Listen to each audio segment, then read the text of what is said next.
I'm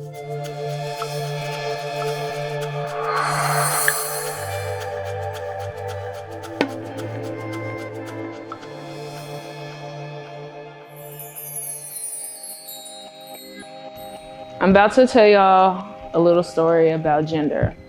Up until 2 years ago, I let folks assign gender to me, but I recently decided to take that term back and make it my own. And for that, I think I'm much better. The first time I ever heard of gender was probably when I was about 5. It was after church. I lived with very religious parents, and I had my legs like super wide, like that, just on the couch.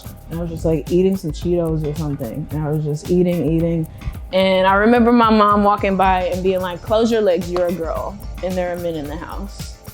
And I was just like, what does that mean, right? So 5-year-old me, I'm just like, okay, I'm a girl, so I should act like a girl, whatever that means. And as I got older, I just kind of realized and tried to kind of like blend in to everyone that had that label girl just around me, whether it be like the hairstyles and all of those kinds of things. And my parents very much also like had me just like kind of uniformed in a row, right? So when I was about 10, I want to say, I had my first friend that was not straight, right? So that became apparent to my family maybe like after a couple months of us being friends, and they were just like, so this is over, right? Find a new friend, you know? This was a church friend too, and I'm like, dude, it's a church friend, like why are y'all mad, right?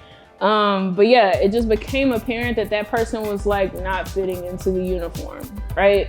So I had to cut that off. I go to middle school, right? And this is my first time going to a school that didn't have a uniform. Like literally, like at my elementary school, we had to wear like plaid dresses and like white shirts, and like everybody just looked the same. So I get to middle school and I see all different kinds of expression, but it's still very much like in those two modes, like girl, boy, right? And I find, again, someone in the school that is not like fitting that mold.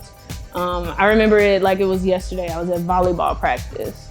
And all of the girls in the line, we were about to go like spike and like work on our spikes. My parents made me, side note, they made me play volleyball. I really, really did not want to. But anyway, so I'm about to do my terrible spike, right? And someone behind me is just like, why is there a boy here, right?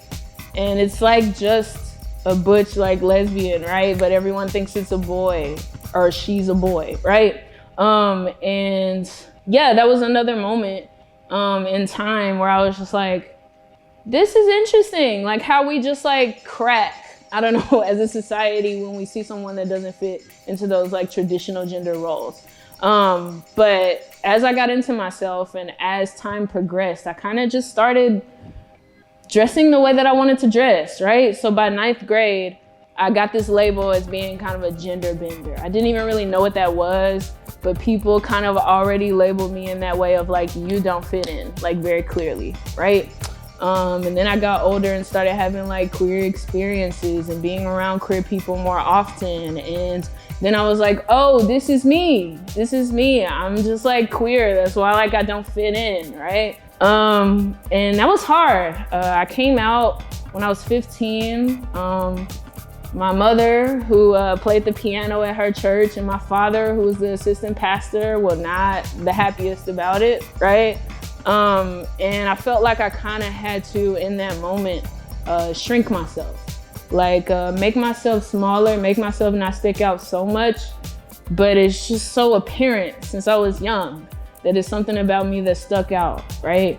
And yeah, those were some dark times, just trying my hardest to fit, right, into a uniform of what people tell me that I am. And then comes college, right? And college is just a time where I'm just like, I'm not at home no more. I do what I want, right? And I'm like literally just trying everything that I can at the moment. Or trying what like is expected of me now that I'm like a queer person, right? I cut off my hair really on a whim. I didn't really think about it that much. I was just like, hey, I like have all of these split ends, right? And I've been wanting to do this for a while, but since I was like living at home, I couldn't.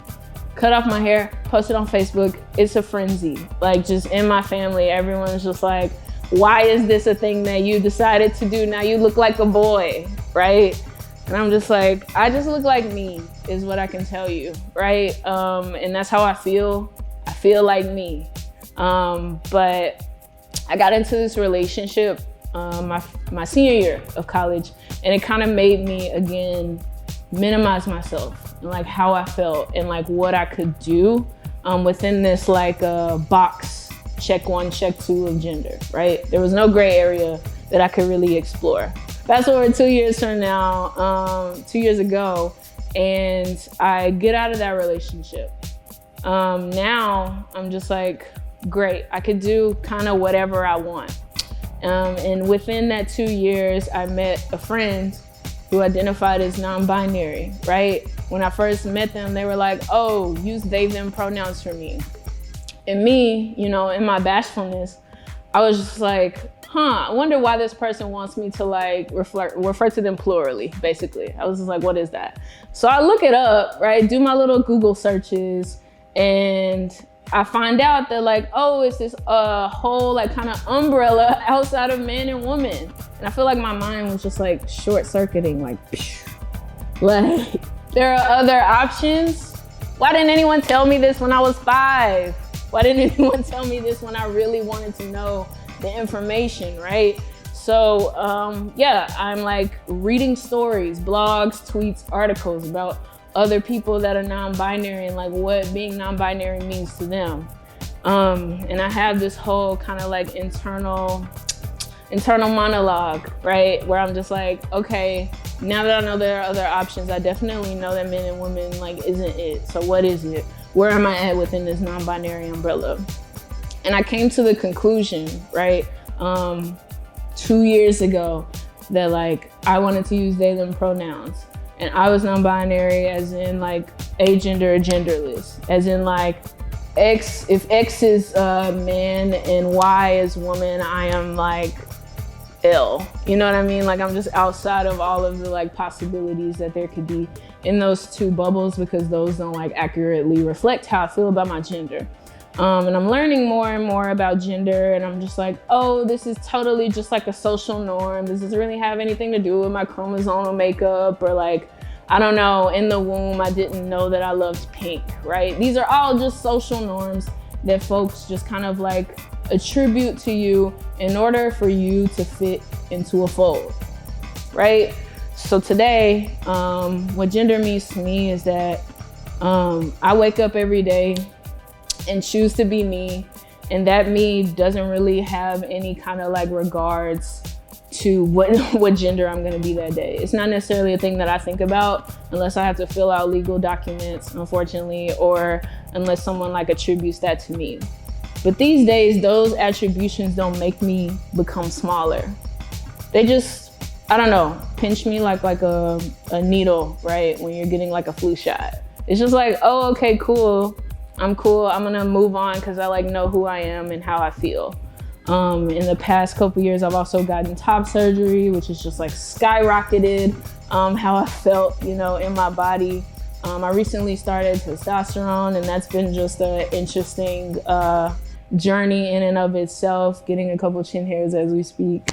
And I just feel so much like I'm coming into myself, and I'm learning new things about what it means to be me every day. Yeah, and I'm much, much, much happier for it.